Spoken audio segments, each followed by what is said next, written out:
بے شک اللہ تعالی ایک ہے اور اس کا کوئی شریک نہیں ہے، وہ اکیلا اس پوری کائنات کا مالک ہے۔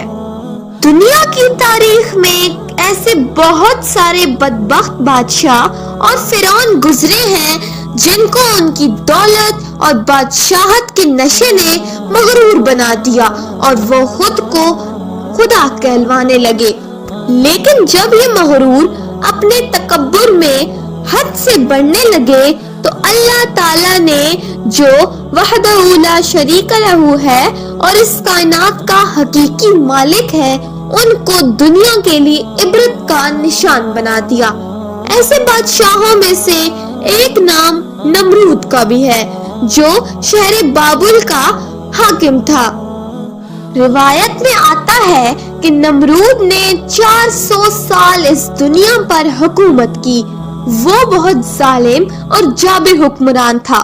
اس کے دور میں بت پرستی عام تھی اور لوگ اللہ وحدہ لا شریک کو چھوڑ کر بتوں کی عبادت کرتے تھے۔ نمرودی قوم بتوں کی پوجا کے علاوہ نمرود جو خود کو خدا کہلواتا تھا اس کی بھی عبادت کرتے تھے اور اس کو بھی خدا مانتے تھے۔ جو اس کو خدا نہ مانتا اس پر وہ بہت ظلم کرتا۔ کفر و شرک میں ڈوبی اس قوم کی طرف اللہ تعالیٰ نے اپنے پیارے پیغمبر حضرت ابراہیم علیہ السلام کو نبی بنا کر بھیجا۔ انہوں نے لوگوں کو بتوں کی پوجا سے روکا اور اللہ تعالیٰ کی وحدانیت کی طرف بلانا چاہا۔ ساتھیوں، آپ کے لیے ویڈیوز بنانے میں ہمارا بہت سارا قیمتی وقت اور محنت لگتی ہے، اس لیے ہماری حوصلہ افزائی کے لیے اگر آپ نے ابھی تک میرے چینل کو سبسکرائب نہیں کیا تو میرے چینل کو سبسکرائب کیجیے۔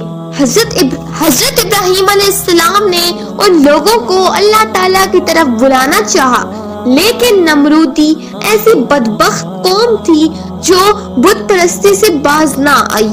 ایک دن حضرت ابراہیم علیہ السلام نے ان کی بتوں کی حقیقت ظاہر کرنے کے لیے ان کے عبادت خانے سے بتوں کو توڑ دیا۔ جب لوگ آگ بگولا ہو گئے اور نمرود کے پاس حضرت ابراہیم علیہ السلام کی شکایت لے کر گئے کہ ان کو سخت سے سخت سزا دی جائے، چنانچہ نمرود نے حکم جاری کیا کہ ایک مقام پر آگ جلائی جائے اور حضرت ابراہیم علیہ السلام کو آگ میں ڈال دیا گیا، مگر آگ اللہ تعالیٰ کے حکم سے ٹھنڈی ہو گئی۔ سب لوگوں پر اللہ تعالیٰ کی عظمت ظاہر ہو گئی، مگر وہ لوگ پھر بھی اپنی ضد پر اڑے ہوئے تھے۔ نمرود نے اپنے تکبر میں ایک ایسا مینار بنانے کا حکم دیا جو بادلوں تک جائے تاکہ میں آسمان والے خدا کا مقابلہ کر سکوں۔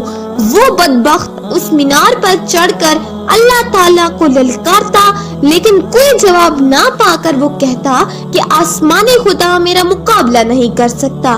اس کے پیروکاروں کی تعداد دن بدن زیادہ ہوتی جا رہی تھی اور نمرود اور زیادہ متکبر اور گھمنڈی ہوتا جا رہا تھا۔ اللہ تعالیٰ نے ایک آسمانی فرشتے کو نمرود کے پاس بھیجا تاکہ وہ ایمان لے آئے، لیکن اس نے تکبر میں انکار کر دیا اور خدا سے کھلی جنگ کا اعلان کر دیا۔ اللہ تعالیٰ نے اس کا غرور توڑنے کے لیے مچھروں کی فوج بھیجی جو تعداد میں اتنے زیادہ تھے کہ سورج کی روشنی نظر نہیں آتی تھی۔ وہ پورے بابل شہر میں پھیل گئے، سپاہیوں کا خون چوس کر ان کا گوشت چاٹ گئے۔ ایک مچھر نمرود کی ناک کے راستے اس کے دماغ میں داخل ہو گیا اور اس کے دماغ کو کھانا شروع کر دیا۔ نمرود کی تکلیف جب حد سے بڑھی تو اس نے اپنے سپاہیوں کو اس کے سر پر جوتے مارنے کو کہا۔ جب جوتے مارے جاتے تو پھر مچھر کاٹنا بند کر دیتا اور جب جوتے نہ مارے جاتے تو مچھر نمرود کو تنگ کرتا۔ آخر کار یہ صورتحال ہو گئی کہ جو دربار میں آتا نمرود اس کو جوتے مارنے کا کہتا۔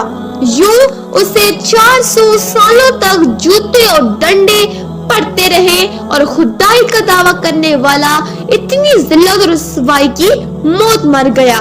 لیکن رہتی دنیا تک عبرت کا نشان بن گیا۔ ساتھیوں، آج تک کے لیے اتنا ہی۔ آپ کو میری اگر ویڈیو پسند آئے تو اسے لائک کیجئے اور کمنٹس میں ضرور بتائیے گا کہ یہ آپ کو کیسی لگی۔ اب مجھے دیجئے اجازت، اللہ حافظ۔